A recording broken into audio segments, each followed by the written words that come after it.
In association with 12 Rounds Promotion and Murphy's Boxing.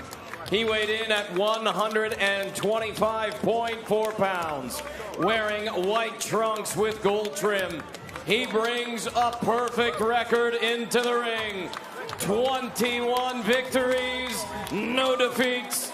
15 of those victories coming by way of knockout. He is the WBO number 4th ranked featherweight contender in the world. From Carolina, Puerto Rico, and now fighting out of Albany, New York, Abraham El Supernova!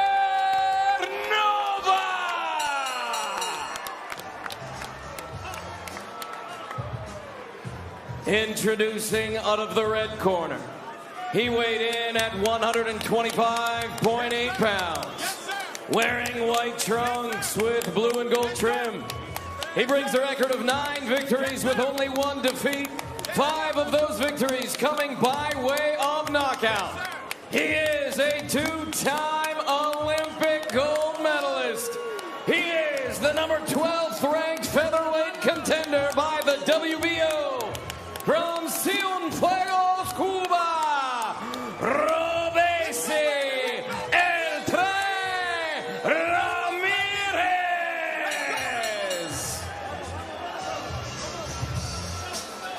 Charlie Fitch will be the referee for Ramirez and Nova.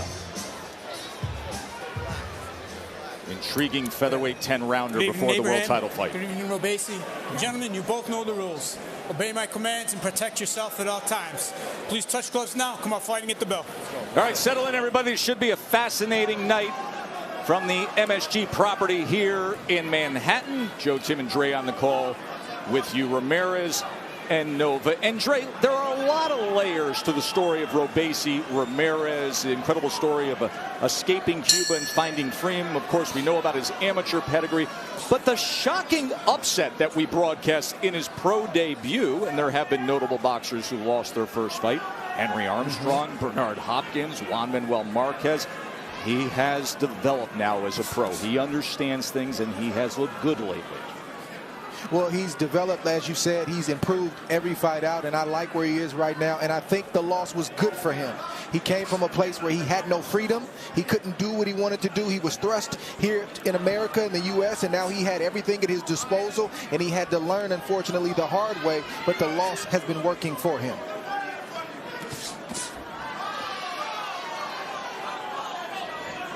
Already, Ramirez, the southpaw, Cuban, already has Nova on his bike. Ramirez right now is dictating the real estate right now. Nova trying to touch him with that jab. He has overcome a big injury in his career. A year and a half ago, he suffered an Achilles tendon tear. Sparring November of 2020. This is his 3rd fight since that injury. See, Nova right now is doing the right thing in maintaining distance. That's what it's going to be about. He has to use his advantages. You can tell, look at his size. He's a bit taller, has longer reach, and he's stronger. Ooh, nice right hand right down the middle. That's the shot that you want to hit southpaws against. The right hand and also the left hook. And then Robesi comes in with a 3-punch combination, digs to the body, and he smiles and nods his head. This is what I think Nova didn't understand in our fighter meeting. He kept talking about his physical gifts and abilities. I'm taller, I'm bigger. That doesn't matter when you're facing a guy who's got a boxing mind and IQ. He can take that away from you. And right now he's done that. We got a long way to go, but Robesi's sort of having his way in this first round, at least from a distance standpoint. That differential that you both mentioned, it's 4 inches both on the height and reach. We've seen Nova at 130 pounds. Said he comfortably got down to 126 for this bout.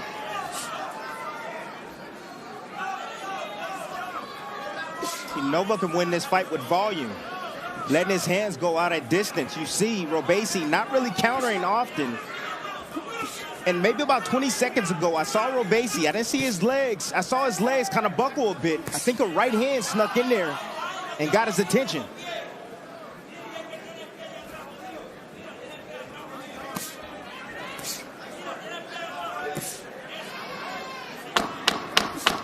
10 seconds to the bell.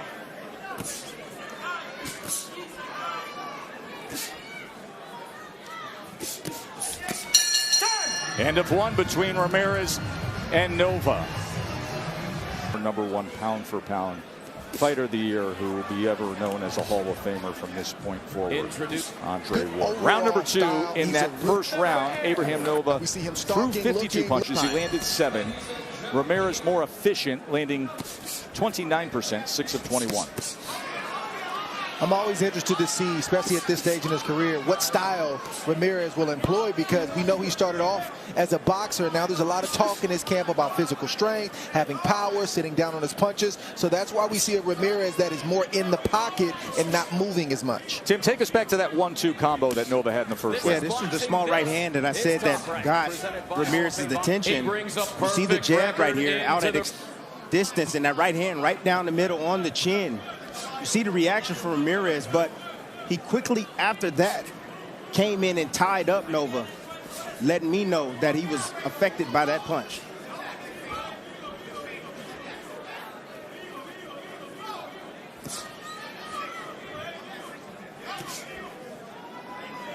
It's going to be really important for Nova not to throw hard shots, and I think he's doing a good job of picking when to throw hard and when not to, because Ramirez, even when he's in front of you, he's a constant moving target. He's either going high, going low, dropping his head. He's always doing something, and you don't want to throw big punches at a guy like that, especially early.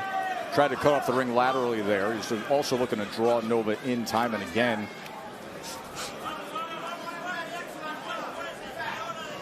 Seems like Ramirez is a bit frustrated. I mean, he's been chirping this whole time since the fight begun, you know, trying to get Nova to fight his fight. He wants Nova to stand there and exchange with him. Has an opportunity to do so. Fires off the southpaw power left hand. Nova now shoulder to shoulder. I'm not sure he's frustrated. I just think he's trying to get Nova in the type of fight that he wants to get him in, which is making him overcommit and countering. So far, Nova's not taking the bait. No, he's not. That's what Ramirez needs. He needs Nova to stand directly in front of him. He doesn't want Nova to use his distance and reach. One thing the Cubans have mastered: bewildering your mind, frustrating you, and before you know it, you're fighting their fight and you don't know how you got into that kind of fight. This is what the Cubans have mastered. Ramirez did it as an amateur. We're still watching to see if he can consistently do it as a pro. 10 seconds to the bell.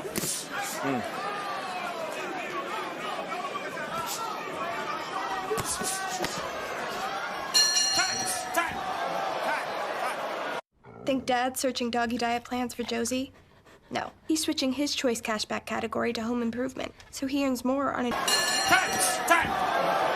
That was the bell to end the second round. You saw the replay on your right as clearly Ramirez threw that punch after the bell against Nova to end the second round. Here we are, beginning of round number 3 of a good co-feature that you see Ramirez with a 21-13 connect advantage, the 2-time Olympic gold medalist. Timmy, the last man to defeat the current unified 130-pound champion, Shakur Stevenson. That was in the 2016 Olympic finals. And now Ramirez, 28 years old.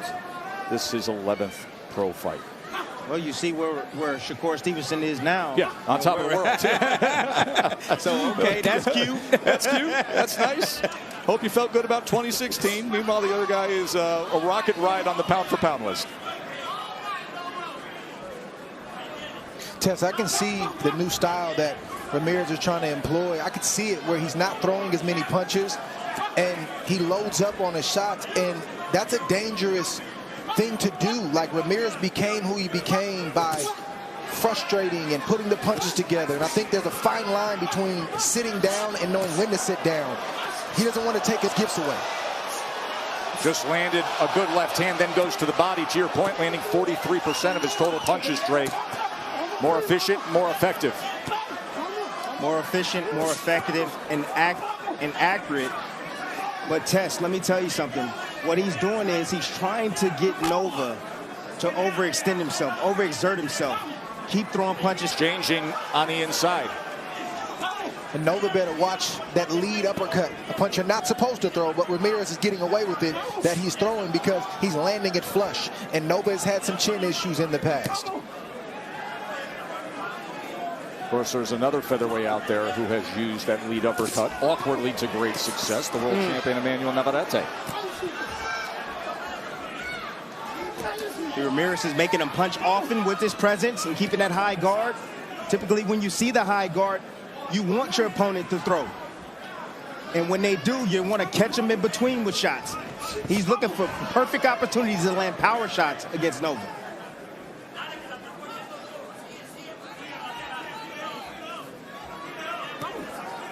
Last time we saw Ramirez was back in February. He was on that Oh, he hurt him. co-feature with Josh Taylor and Catterall on top. He hurt him. Oh, look at the back leg. You can see it. And he tries to chase him down into the corner in the closing seconds here. There's an uppercut that comes in against Nova. Good rally from Ramirez. Big third round from the two-time Olympic gold medalist Davisi Ramirez, especially in the last 15 seconds. There was a left hand to the temple. There was an uppercut that came in. It was good combination in the final 10 seconds. In fact, on the power punches, he was 21 of 36 in that round alone. This is the co-feature before we get to the much anticipated 3-belt light heavyweight unification fight. And there is Artur Beterbiev, the IBF, the WBC, the lineal champion at 175 pounds. The only active fighter in the sport with a 100% knockout rate. 17 for 17. Last fight out, he overcame a brutal cut on his forehead, almost stopped the fight. What did he do? They warned him, went out there, finished off Marcus Brown. We'll see what he offers tonight against the rugged and extremely heavy-handed Joe Smith Jr. Two world champions saying, let's get after it right here in New York, and they will do that in moments. Took Ramirez 3.5 rounds to get Nova where he wanted to get him. Nova's fighting at Ramirez's pace. The action only heats up when Ramirez initiates. He is always a presence in front of Nova, so he's draining Nova even when he's not throwing punches because Ramirez looks like he's throwing punches, and Ramirez is setting up big shots that we saw in the last round that is now having a physical toll on Nova. Nova needs to make an adjustment right now because things are getting bad for him. I call that the Canelo effect. Canelo does this, exactly what Ramirez is doing. Let his opponents wear down, and then he counters with vicious, explosive combinations. That high this guard is right Cuban there. school boxing right here, with a tinge of the professional ranks. And that's what we talk about when we refer to the development of Ramirez in recent fights. Just touching in among the pro experience, and it reveals itself more and more. Let's check in with Bernardo. Was speaking with Mark DeLuca, and he would not admit that Nova was hurt, but he says, I can't have him get drawn into a firefight. When he lets his hands go, he's got to cover up. Mark DeLuca, the trainer for Abraham Nova, who fights out of Albany, New York. He's the son of Dominican parents, originally from Puerto Rico, moved to the U.S.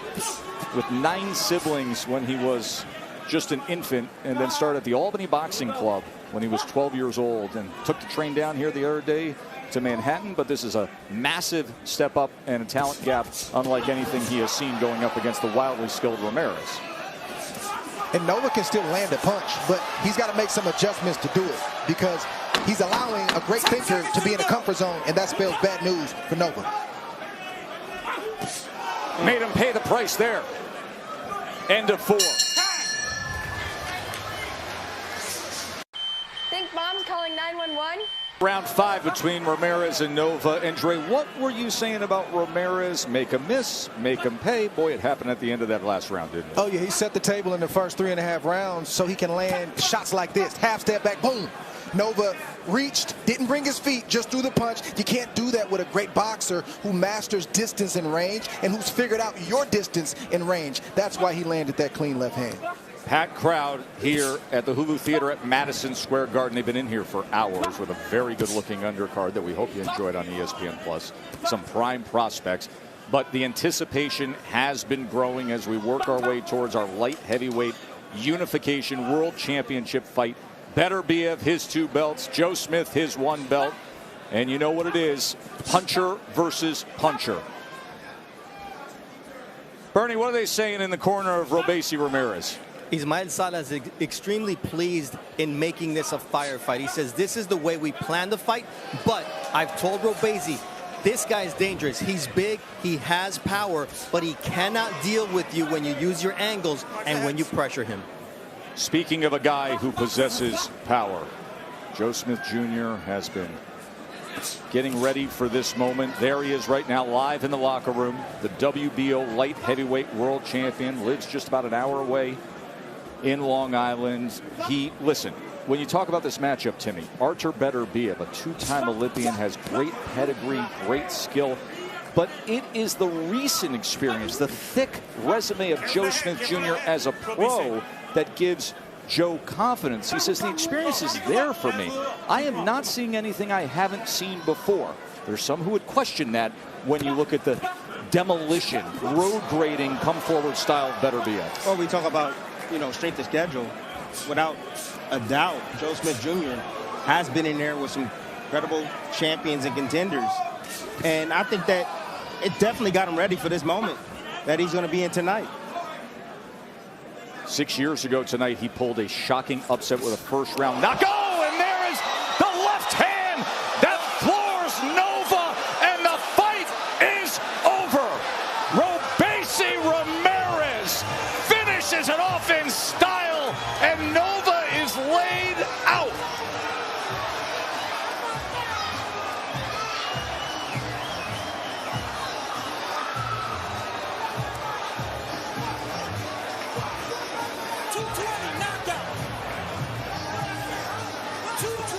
School was in session.